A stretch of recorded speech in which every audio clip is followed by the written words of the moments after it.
Bismillahirrahmanirrahim. Assalamualaikum warahmatullahi wabarakatuh.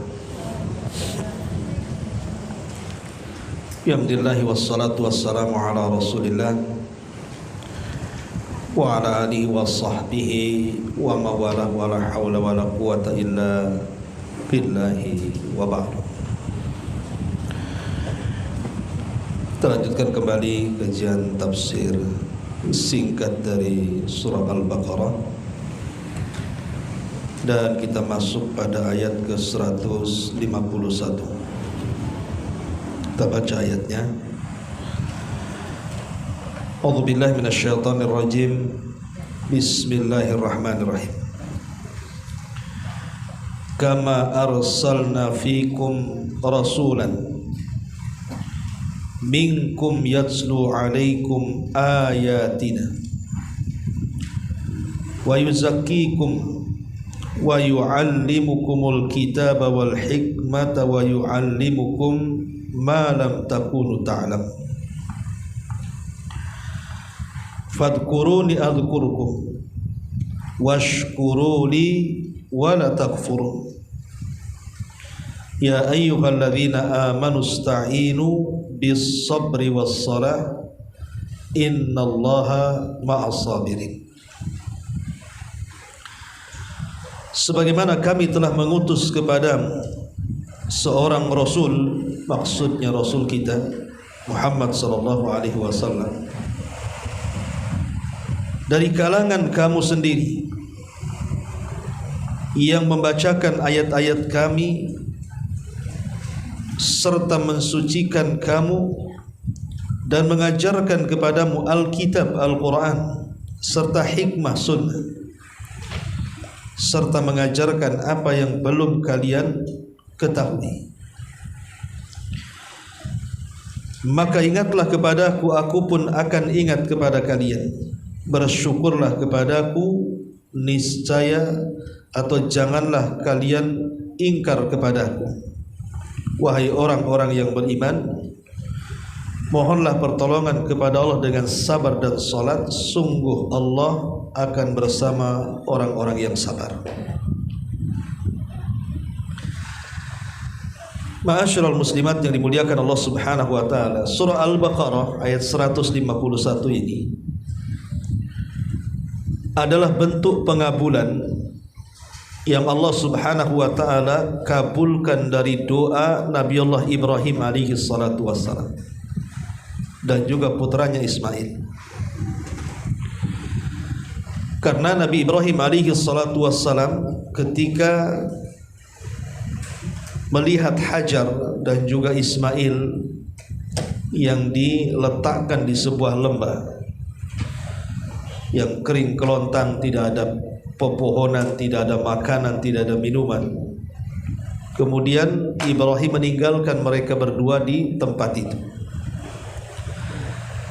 Lah dari kejauhan Ibrahim alaihi salam kemudian mendoakan mereka berdua.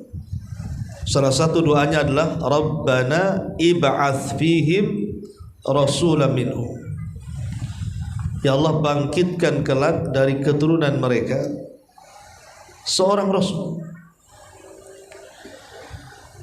Lah doa Ibrahim alaihi salatu wassalam Allah kabulkan setelah lama kemudian turun temurun dari keturunan Ismail alaihi salatu wassalam.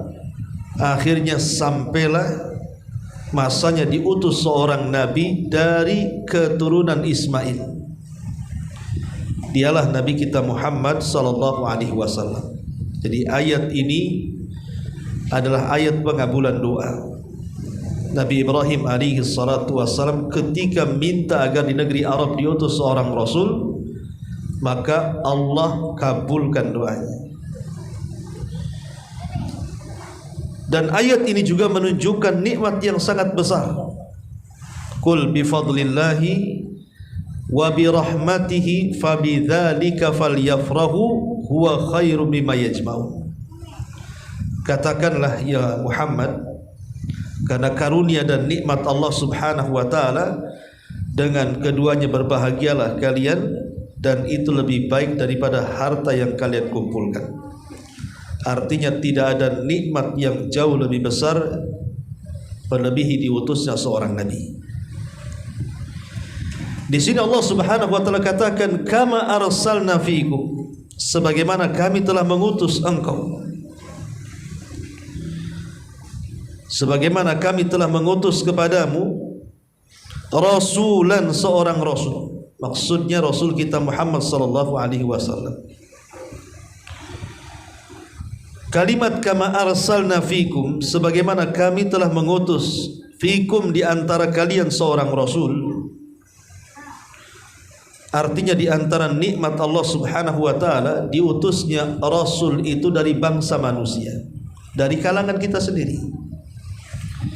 Kita punya nabi itu bukan malaikat yang susah ditiru. Macam mana kalau seandainya nabi dan rasul yang diutus Allah kepada kita itu bentuknya malaikat? Tidak ada yang bisa meniru malaikat. Malaikat tidak makan, kita pula makan banyak. Malaikat tak minum, kita pula semua minuman suka. Malaikat tak tidur, kita tidur terus. Malaikat ibadah terus, kita malas ibadah.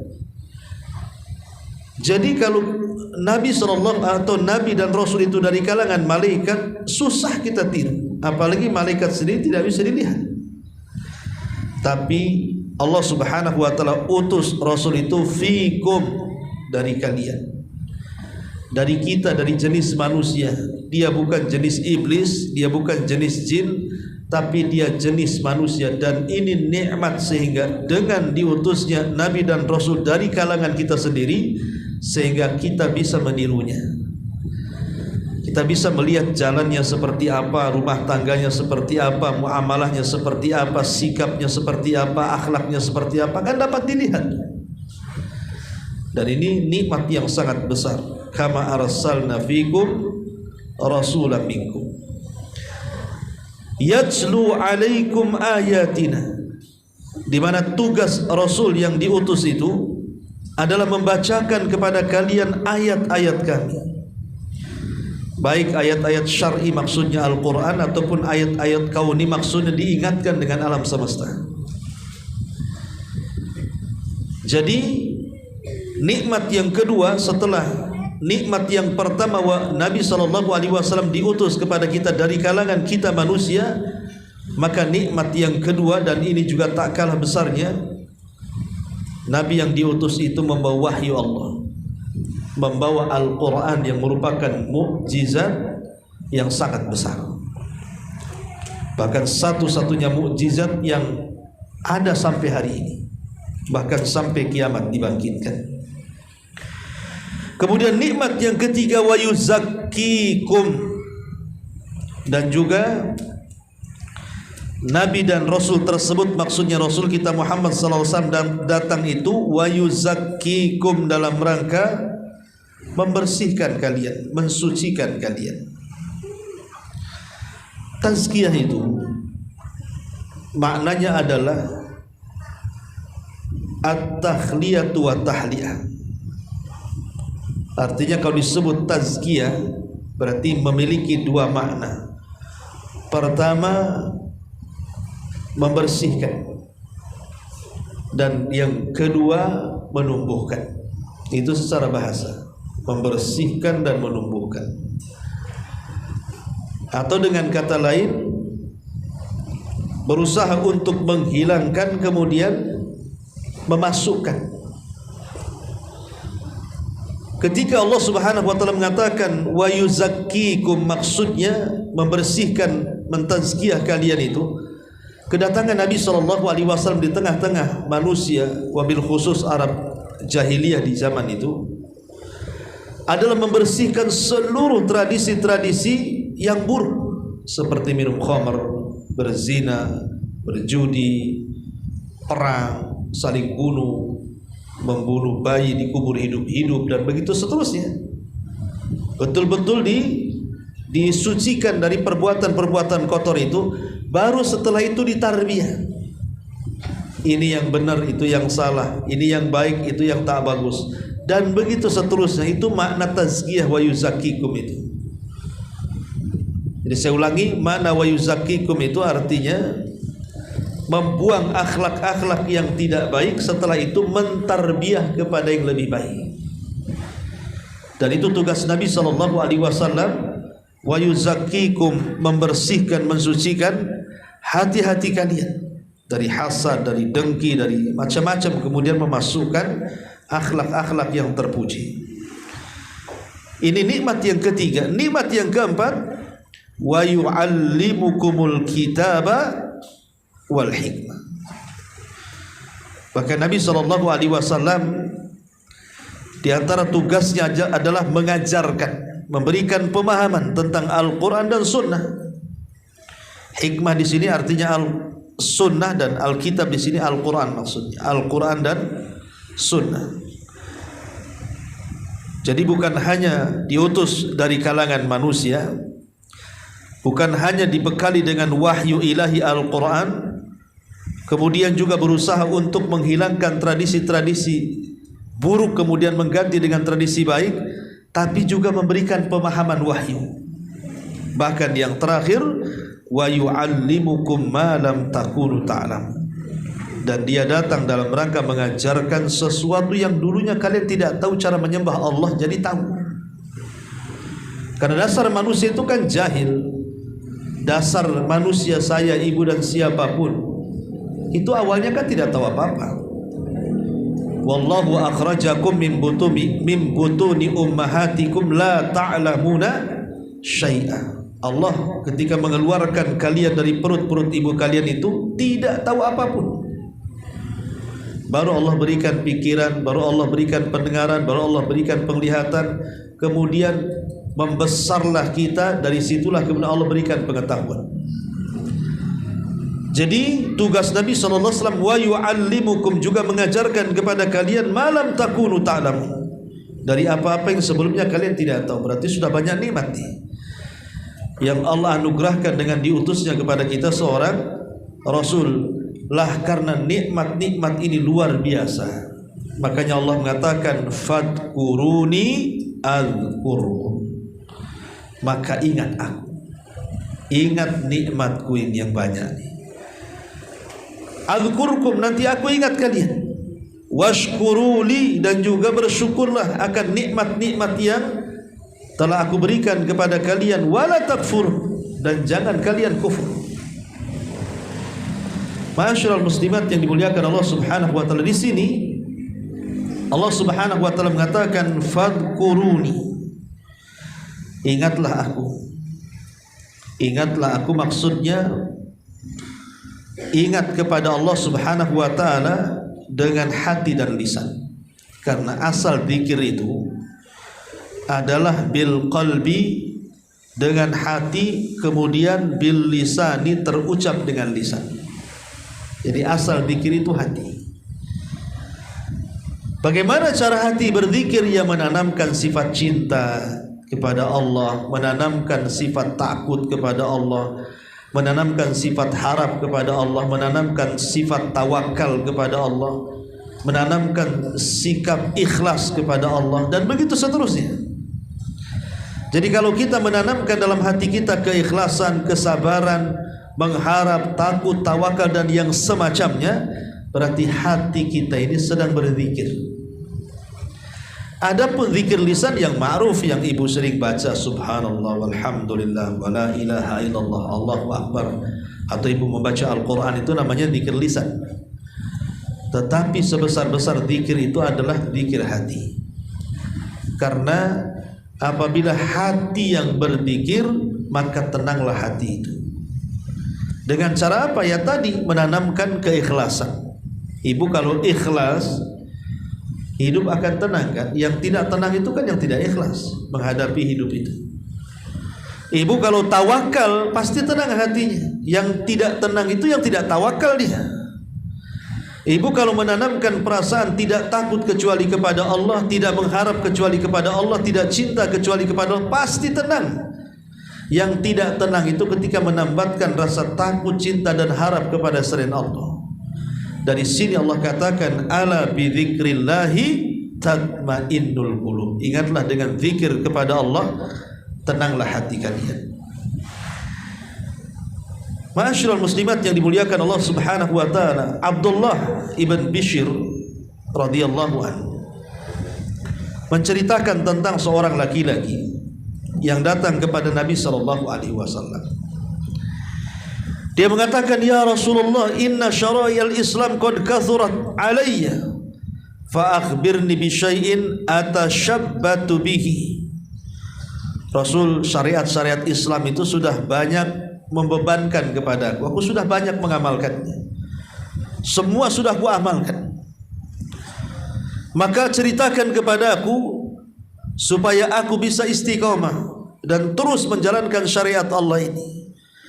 Maka Nabi SAW mengatakan, la yazalu lisanaka ratban min dzikrillah. Kalau begitu, jangan sampai lisanmu kering dari zikir kepada Allah. Basahkan terus dengan zikir kepada Allah. Karena Nabi SAW mengatakan permisalan orang yang lisannya berzikir dan juga orang-orang yang tidak berzikir seperti orang mati dan hidup, kata Rasul. Lihat orang mati, apa yang bisa dipakai, yang digunakan, yang dilakukan orang mati? Ya tidak bisa lah, dia nggak ada ruhnya.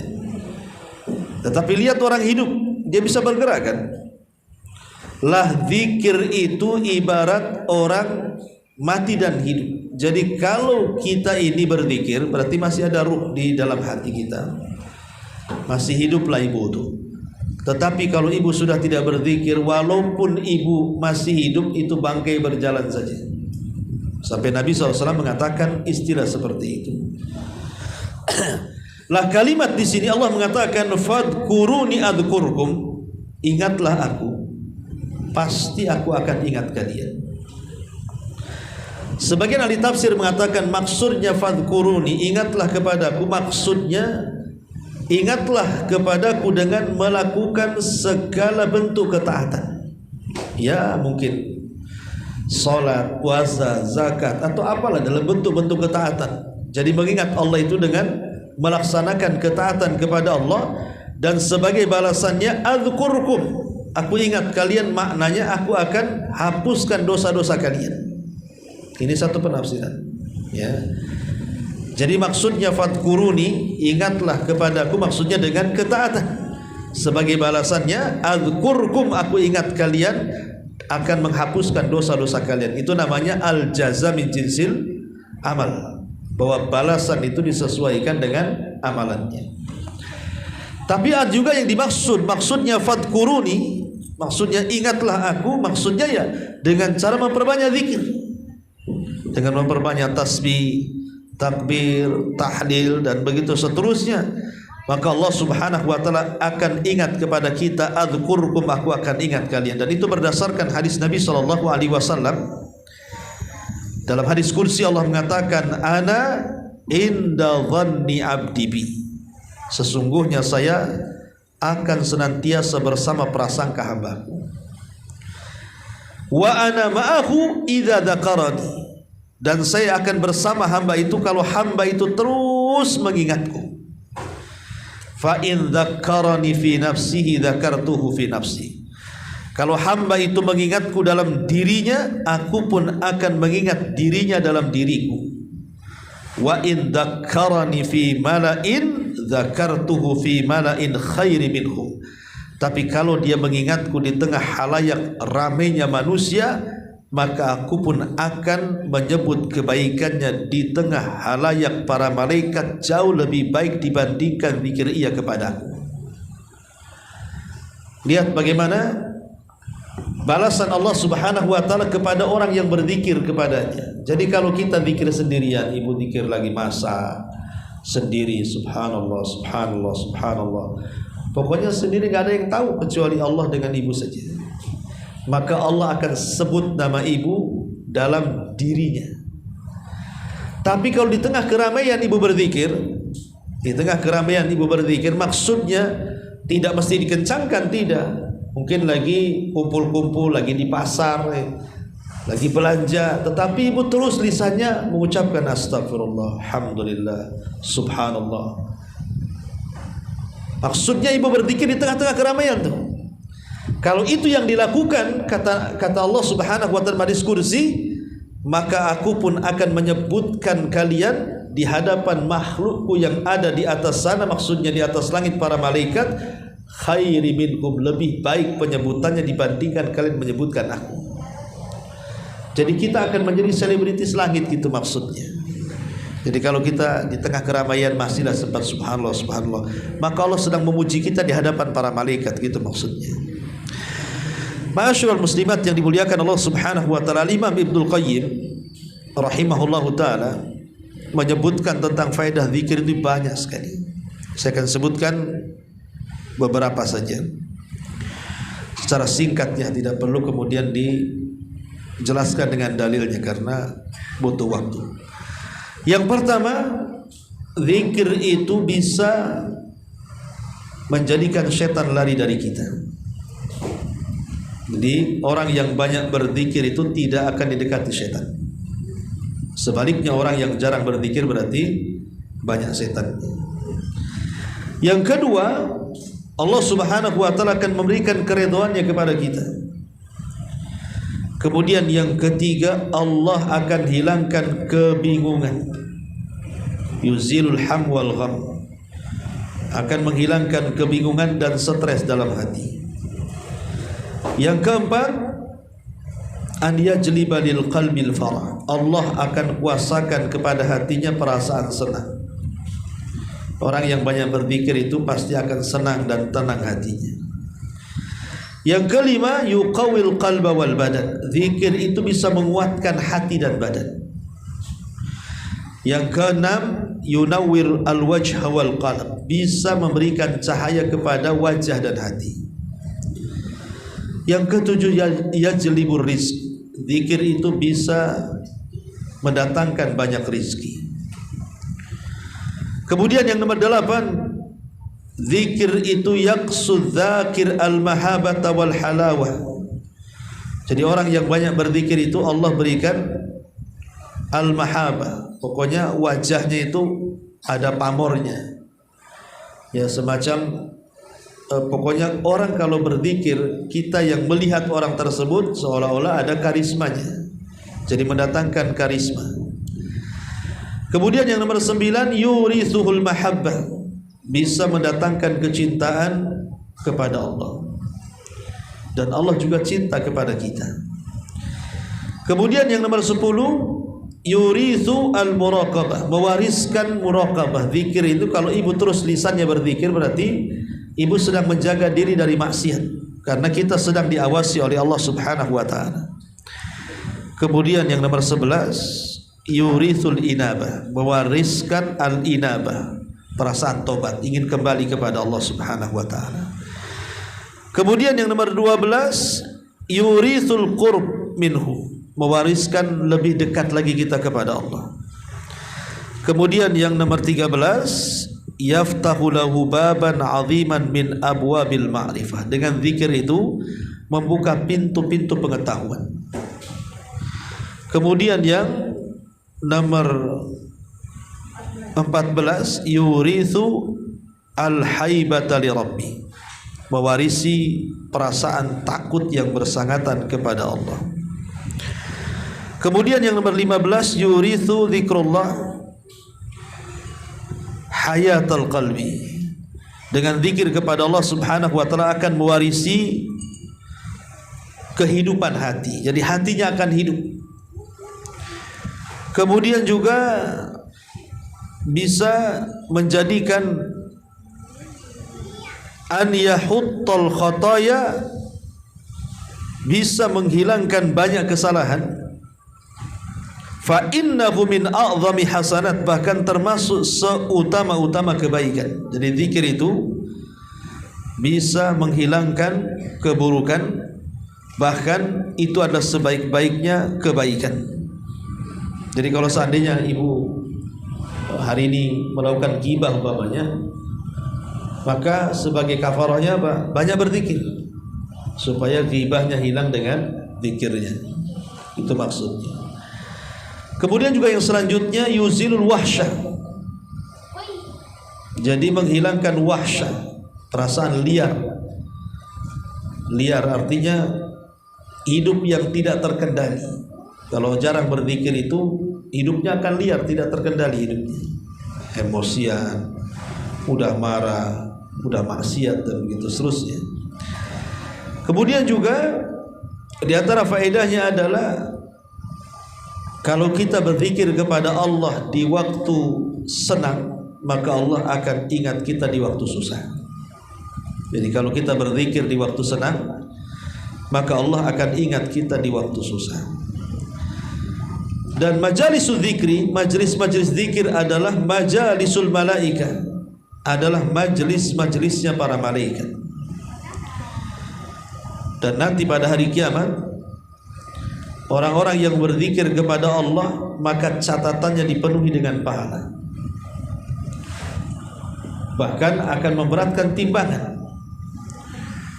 Kemudian juga di antara faedah zikir adalah Allah Subhanahu wa taala membuka bab ad-dukhul 'ala Allah azza wa jal wa ilal jannah. Jadi membuka pintu masuknya kita berhubungan dengan Allah dan juga pintu-pintu yang mengarah ke dalam surga Allah Subhanahu wa taala. Kemudian juga kalau zikir dilakukan di malam hari, maka bisa melepas ikatan-ikatan syaitan. Bisa melepas ikatan-ikatan syaitan. Dan zikir sendiri adalah ibadah yang jauh lebih mulia dibandingkan doa. Karena zikir itu kan pujian, kalau doa itu permintaan. Makanya ibadah zikir itu jauh lebih mulia dibandingkan berdoa kepada Allah Subhanahu wa taala. Dan zikir juga salah satu bentuk syukur nikmat. Mensyukuri nikmat Allah Subhanahu wa taala dengan cara berzikir kepada Allah Subhanahu wa taala. Dan zikir sendiri adalah sifatnya para nabi, para rasul dan orang-orang saleh. Dan zikir itu kelezatan yang akan diraih seorang yang beriman. Artinya ketenangan berdasarkan firman Allah Azza wa Jalla, ala bi dzikrillahi tatmainnul qulub. Itu di antara faedah zikir. Taib, di sini Allah mengatakan fadhkuruni adzkurkum. Kemudian Allah mengatakan washkuruli, dan bersyukurlah akan nikmat-nikmat yang telah aku berikan kepada kalian, fala wala takfurun, dan jangan kalian kufur. Maksudnya syukur di sini apa? Syukur nikmat. Maksudnya di sini syukur nikmat, dan maksudnya jangan kufur di sini, jangan kufur nikmat. Ya. Lah, kalau kita melihat tentang penjelasan para ulama tentang rukun syukur itu kan ada 3, Bu ya. Orang tidak dikatakan bersyukur kecuali dia memenuhi 3 unsur. Pertama, al-i'tiraf bin ni'ami batinan ma'a mahabbatil mun'im. Mengakui secara batin bahwa nikmat-nikmat itu datang dari Allah, akhirnya melahirkan kecintaan kepada Allah. Mengakui bahwa nikmat-nikmat itu datang dari Allah dalam lubuk hati kita, kemudian menanamkan kecintaan kepada zat yang memberikan nikmat. Ini yang pertama. Yang kedua, at-tahadduts biha, menampakkan nikmat itu, ma'atsana 'ala Allah, dengan cara memuji Allah Subhanahu wa taala. Tahadduts itu artinya menceritakan nikmat. Pamannya ibu menceritakan tentang hijrah, pamannya ibu ngobrol sama kawannya. Ini tahadduts bin nikmah pamannya kan. Ya alhamdulillah, dulu tahun sekian saya sudah hijrah. Bukan riya, tidak. Ya, maksudnya hanya untuk diambil pelajaran. Nah, itu boleh tahadduts bin nikmah. Tapi kalau tujuannya riya ya tidak boleh gitu ya. Maksudnya hanya menceritakan. Ya alhamdulillah semenjak saya di sini begini. Pokoknya menceritakan nikmat Allah, enggak masalah. Selama tidak ada unsur riya tidak ada masalah. Ya. Itu namanya tahadduts bin nikmah. Dan dengan menyertakan as-sana 'ala Allah, memuji Allah dengan mengucapkan alhamdulillah. Kemudian yang terakhir, sarfuha fi taatillah.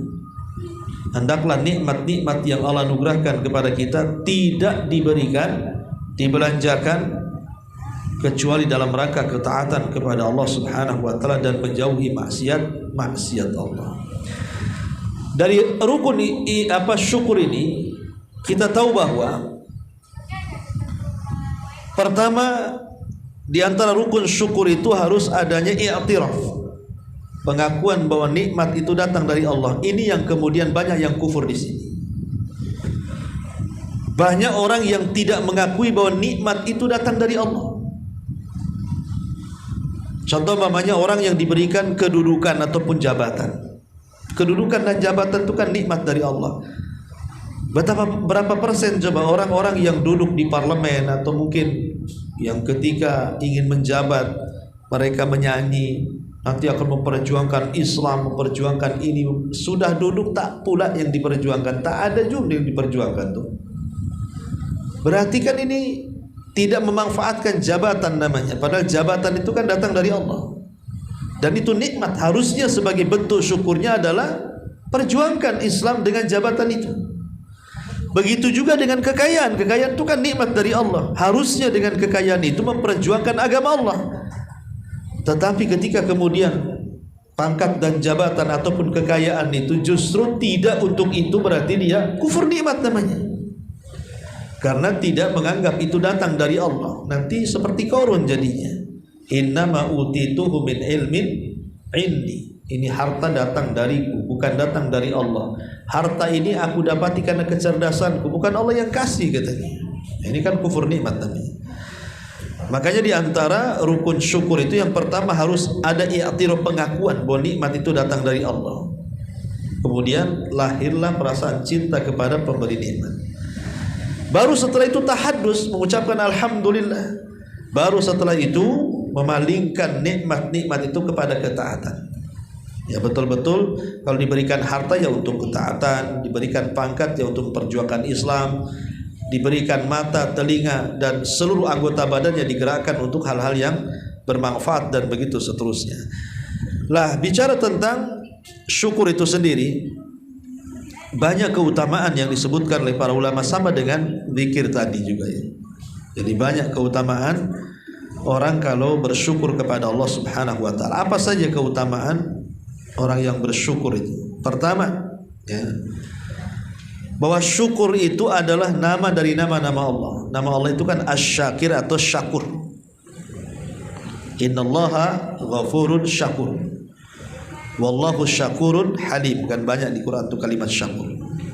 Jadi syukur itu salah satu nama dari nama-nama Allah. Dan syukur termasuk sifat para nabi. Ingat ketika Nabi SAW ditegur Aisyah gara-gara pecah kakinya, gara-gara banyak sholat kan. Rasul tak mau meninggalkan sholat dan mengatakan, afala akunu abdan syakura. Salahkah saya dengan melaksanakan sholat itu menjadi hamba yang bersyukur. Dari sini kita tahu syukur itu sifatnya para nabi. Yang ketiga, Allah memerintahkan untuk bersyukur. Jadi syukur itu perintah Allah. Berdasarkan ayat yang kita bahas ini, washkuruli wala takfur. Syukurlah akan nikmat-nikmatku dan jangan kufur. Kemudian yang keempat, syukur termasuk sifat orang-orang yang beriman. Ajaban li amril mu'min, kata Rasul. Sungguh heran perkaranya seorang mukmin itu, kalau ditimpa musibah dia sabar, kalau ditimpa nikmat dia bersyukur, dan dua-duanya baik bagi seorang mukmin. Kemudian yang nomor 5, syukur itu sababu liridhallahi an abdi. Sebab kita mendapatkan redha Allah. Berdasarkan firman Allah surah Az-Zumar ayat 7, wa in tashkuru yardahu lakum. Kalau kalian syukur dengan nikmat Allah, Allah akan redha kepada kalian. Kemudian yang nomor 6, aman dari azab. Ma yaf'alullahu bi'adzabikum in syakartum. Allah tidak akan mengadab kalian jika kalian bersyukur. Kalau kalian tidak bersyukur artinya Allah akan mengadab kalian. Berarti orang yang bersyukur aman dari azab.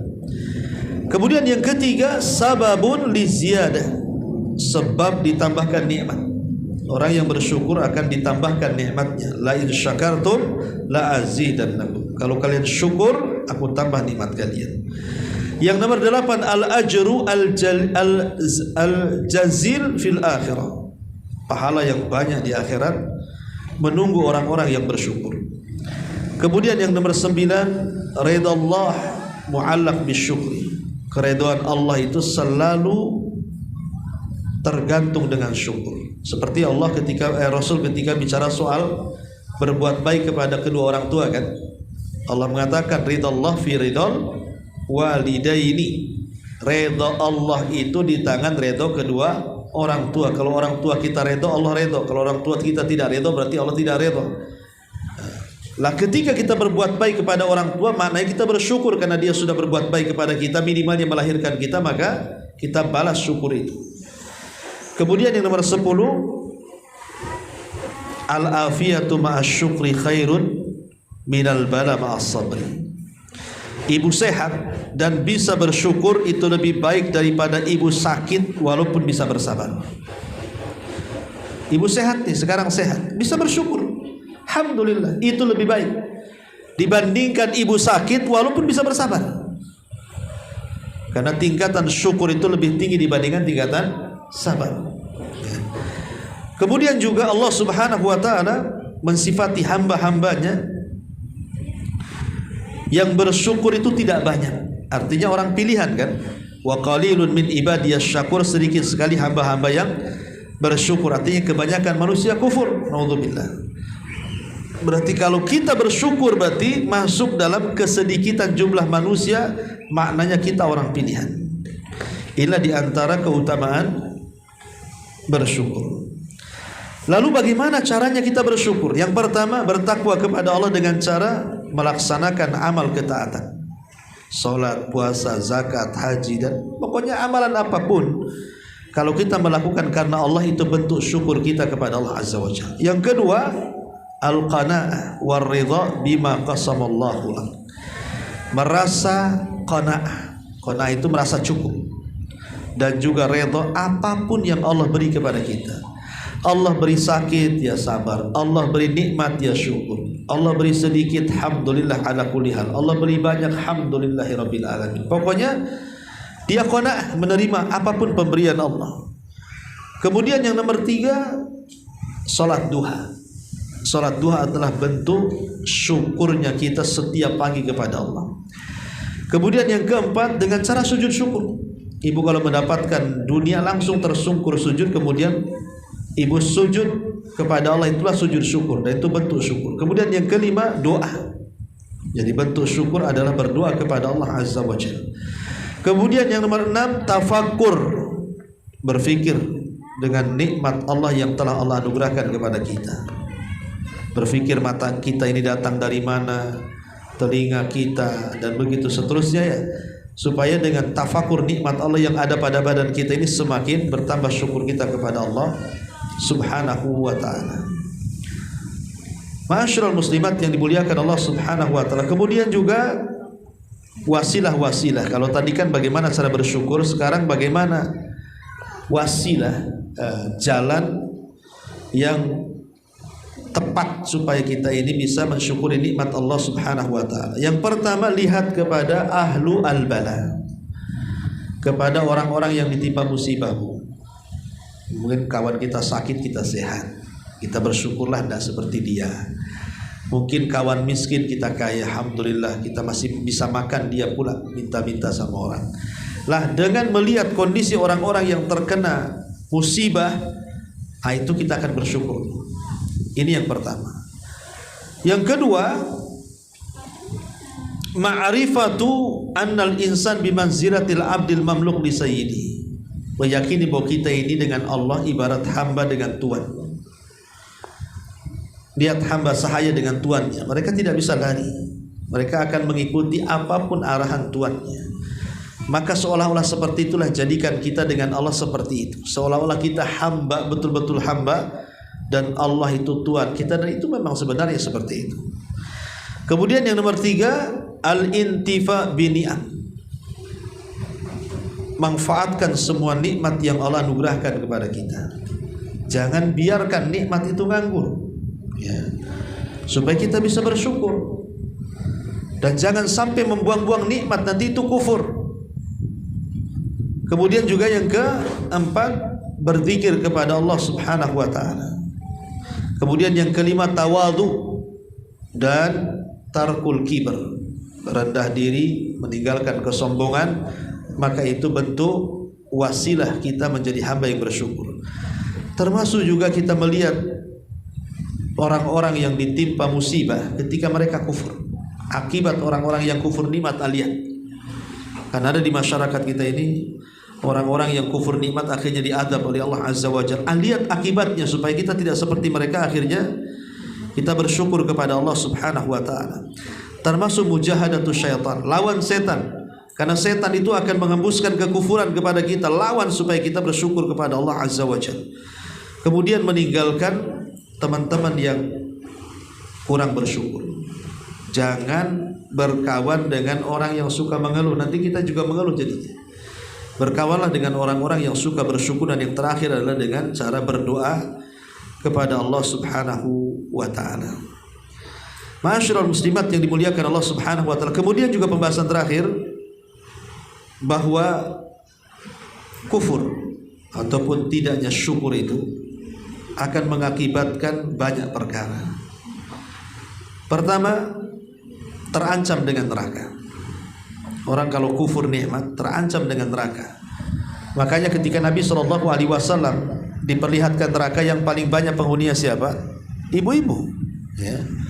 Ketika ditanya apakah mereka sholat, puasa, zakat, haji, lalu kenapa kemudian mereka banyak masuk neraka? Kata Rasul, karena mereka banyak kufur. Maksudnya kufur di sini kufur kepada suami, ya. Kemudian juga ingat bahwa terkadang Allah Subhanahu wa taala membiarkan orang itu di atas nikmat padahal dia kufur, itu bentuk istidraj. Ingat, itu hanya bentuk istidraj saja. Dibiarin sampai waktunya datang azab Allah Subhanahu wa taala. Kemudian juga tabdilun ni'am ila niqam. Terkadang Allah Subhanahu wa taala ketika memberikan nikmat, tiba-tiba dia tidak bersyukur dan kufur, bisa saja Allah akan gantikan nikmat itu menjadi sebuah azab besar di dunia.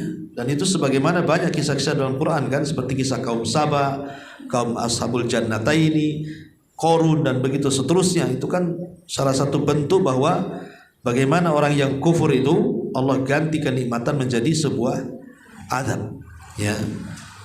Wallahu a'lam bishawab. Intinya bahwa bersyukurlah kepada Allah dan jangan kufur. Dan siapapun yang bersyukur kepada Allah Subhanahu wa taala, maka Allah akan tambah nikmat-nikmatnya. La in syakartum la azidannakum wa la in kafartum inna adzabi lasyadid. Wallahu a'lam. Taib, sampai di sini kita buka tanya jawab. Kalau tidak kita buka sesi hadiah.